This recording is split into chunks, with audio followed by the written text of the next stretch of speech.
Olá pessoal, sejam bem-vindos a esse canal Verdade e Vida. Eu, Pastor Eduardo, com você, para a gente continuar tratando da palavra do Senhor, para entendermos mais um pouquinho aqui do livro do Apocalipse. E eu antes, porém, queria te pedir que se inscreva no canal, que compartilhe esse vídeo aí com outras pessoas.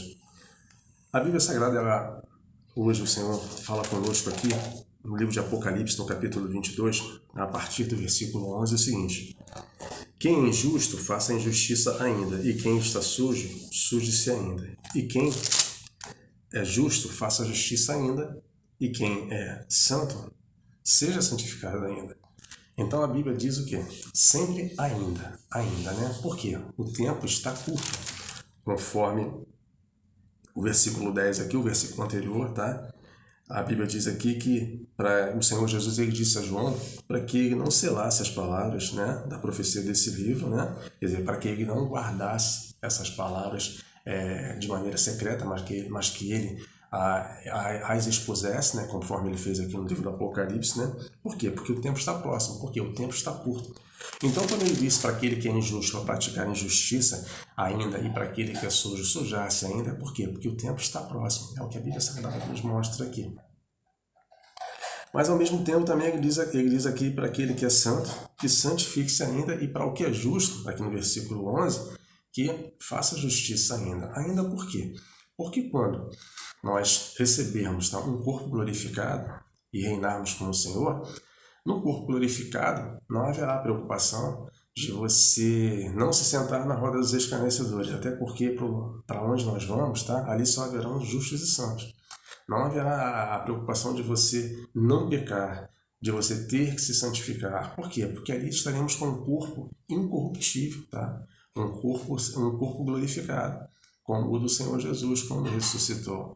Então, o pecado não terá mais acesso a nós. Nós seremos como Adão no paraíso antes da queda do homem. Então, o versículo 12 ele vai falar para a gente aqui, ó, eis que cedo venho, e o meu galardão está comigo para dar a cada um segundo a sua obra. Então o Senhor ele mostra aqui na palavra, tá? Ele fala que ele vem cedo para galardoar, tá? Aqueles que a cada um segundo as suas obras. E a gente entende aqui também que nesse versículo ele pode estar falando do arrebatamento da igreja. Por quê? Tá? A gente entende que o Senhor ele virá no final da grande tribulação, nas nuvens com poder e glória, no Monte das Oliveiras ali. Para quê? Para o fim de todas as coisas, para que depois disso, né, virá o juízo final e virá o milênio, quando reinaremos com o Senhor aqui na terra.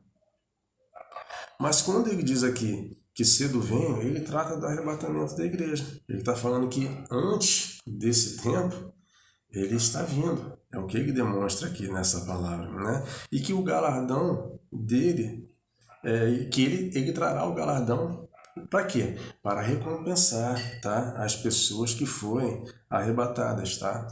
Cada um segundo a sua obra. Por quê? Porque quando a igreja for arrebatada, quando a igreja for para a eternidade estar com o Senhor lá, tá? A igreja que for arrebatada, ela passa pelo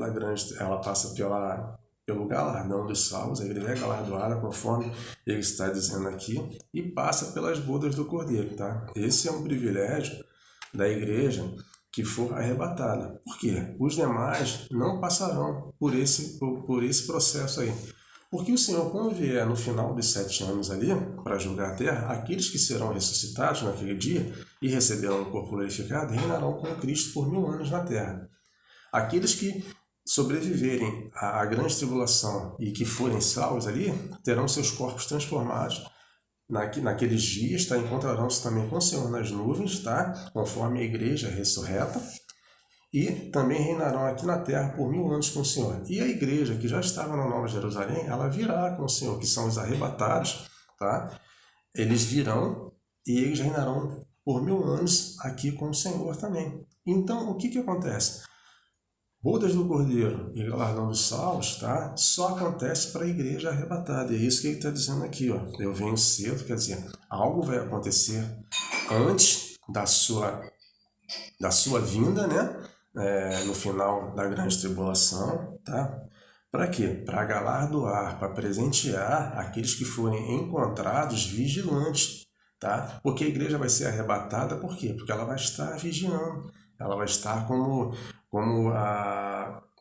que preparada para aquele momento. É isso que a Bíblia está dizendo aqui. Aí o versículo 13, ele diz aqui: eu sou o alfa e o ômega, o princípio e o fim, o primeiro e o derradeiro. Aí o versículo 14 vai falar para a gente aqui algo bem interessante também. Bem-aventurados aqueles que lavam as suas vestiduras no sangue do Cordeiro, para que tenham direito à árvore da vida e possam entrar na cidade pelas portas. Essa cidade aqui é a Nova Jerusalém. E quem vai entrar na cidade pelas portas? A igreja arrebatada. Os arrebatados é que vão entrar na cidade pelas portas. Por quê? Porque depois a igreja vai ter que vir para a terra quando o Senhor vier, no final dos 7 anos aí, da grande tribulação. Então, os arrebatados é que vão entrar na cidade pelas portas, na Nova Jerusalém. E a Bíblia diz aqui, ó, que eles são bem-aventurados porque lavaram as suas vestiduras no sangue do Cordeiro, tá? E tiveram direito à árvore da vida por isso, quer dizer, a vida eterna, tá? Mas quando a Bíblia fala que eles são bem-aventurados, nesse caso aqui, tá? Em relação, a Bíblia está falando que esses são bem-aventurados em relação aos demais que serão salvos, os ressurretos e aqueles que sobreviverão no período da grande tribulação. Por quê? Porque a igreja que lavou as suas vestiduras, conforme a Bíblia diz aqui, no sangue do Cordeiro, nós sabemos que existiu a lei, né? E após, né, o véu do templo ter sido se rasgado ali com a morte do Senhor, ali começa a graça, tá? Então, o que acontece? A igreja, tá? Desde a morte do Senhor Jesus até esse tempo atual que nós vivemos, tá? É a igreja que tem lavado as suas vestes no sangue do Cordeiro. Porque hoje nós entendemos que em alguns países, tá, a perseguição ao evangelho é maior, tá, e pessoas ainda morrem nesses países por causa do evangelho. Mas na grande maioria dos países não é assim.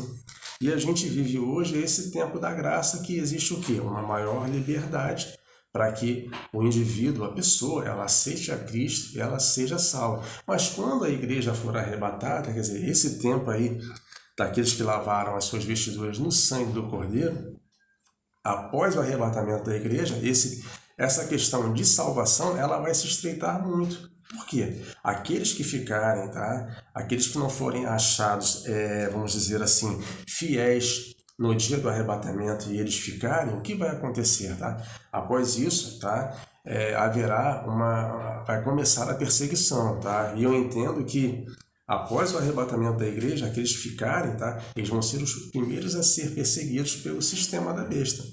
E o que vai acontecer? Nesse tempo aí vai ficar muito mais estreito o caminho e vai ficar muito mais difícil durante a grande tribulação para aqueles que ficarem encontrarem, se salvarem, tendo que até morrer muitas vezes para não ter que colocar a marca da besta, tá? Para terem assegurada a salvação das suas almas. Porque a Bíblia diz que aqueles que forem marcados, eles não serão salvos. É o que a Bíblia Sagrada fala.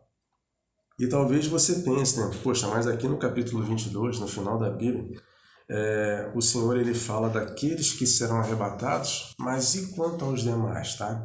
A gente vê um carinho do Senhor quanto aos demais, aqueles, por exemplo, que ficarão aqui durante a grande tribulação. Por quê? Se você observar ali entre o sexto e o sétimo selo, né? O que a Bíblia fala? A Bíblia fala que 12 mil de cada uma das 12 tribos de Israel, né? Eles serão marcados pelo Senhor para que não sofram dano durante aquele período ali de flagelo do sétimo selo. Então, o que acontece? Eles serão marcados porque a Bíblia diz que os montes serão removidos dos seus lugares, as ilhas, haverá estrelas caindo do céu, mas esses 144 mil, eles não serão afetados. Então a gente entende que é o quê? Um carinho do Senhor. Para quê? Para cuidar também daqueles judeus ali que estarão em Israel durante esse período da grande tribulação, tá? Um cuidado do Senhor, para quê? Para que esses 144 mil façam a obra de Deus ali naquele lugar durante a grande tribulação, para que preguem o evangelho aí. E a gente também vê um carinho e um cuidado do Senhor também entre a sexta e a sétima trombeta. Por quê? Naquele período ali também há um intervalo em que o Senhor, quem ele envia do céu?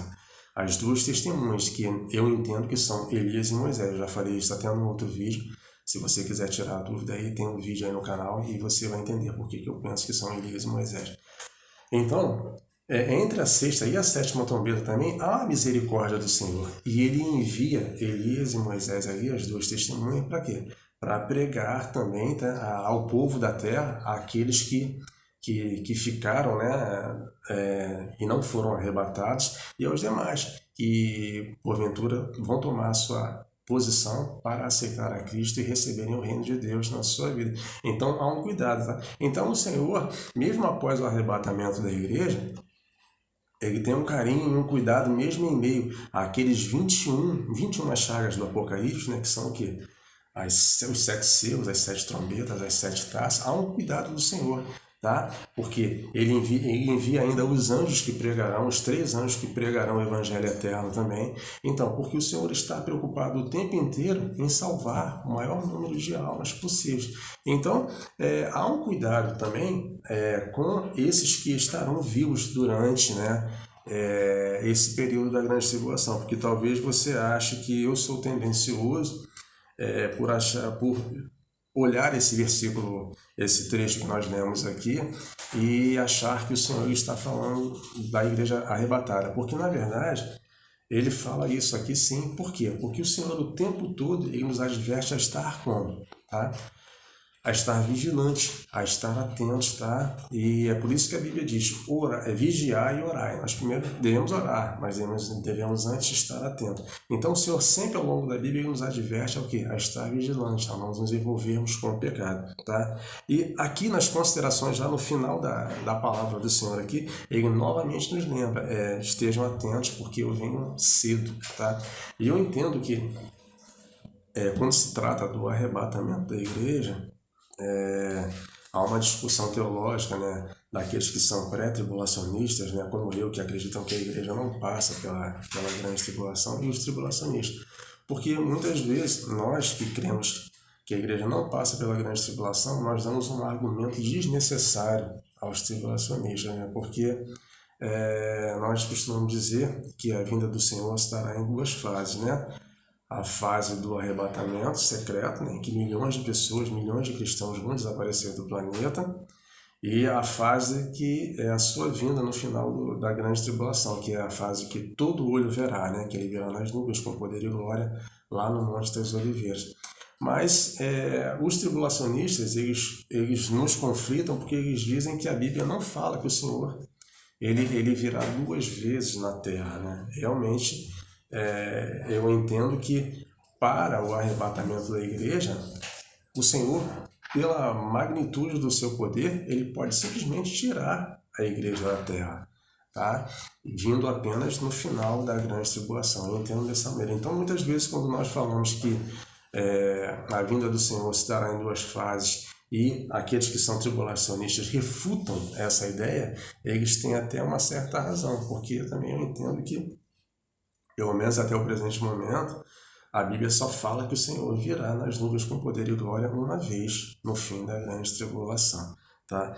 Então, eu espero que eu tenha trazido um pouco mais de entendimento através desse vídeo aqui para você, através dessa palavra, e fique vigilante, tá? Porque a Bíblia fala, como o Senhor disse aqui, né, que ele vem cedo, e a gente, como servo de Deus, como filho de Deus, nós temos que realmente vigiar e orar. Para você que ainda não conhece a Jesus, você que ainda não conhece a palavra de Deus, você que ainda não tem, talvez não tenha tido um contato mais profundo com a palavra do Senhor, procure uma boa igreja, aceite a Cristo como seu Salvador e Senhor. Fique conosco também nos próximos vídeos que nós vamos estar falando mais sobre esse assunto, tá? Eu espero que eu tenha conseguido aí trazer esse conteúdo para te abençoar, tá? Eu deixo aqui para você um grande abraço e que Deus te abençoe no nome do Senhor e Salvador Jesus Cristo.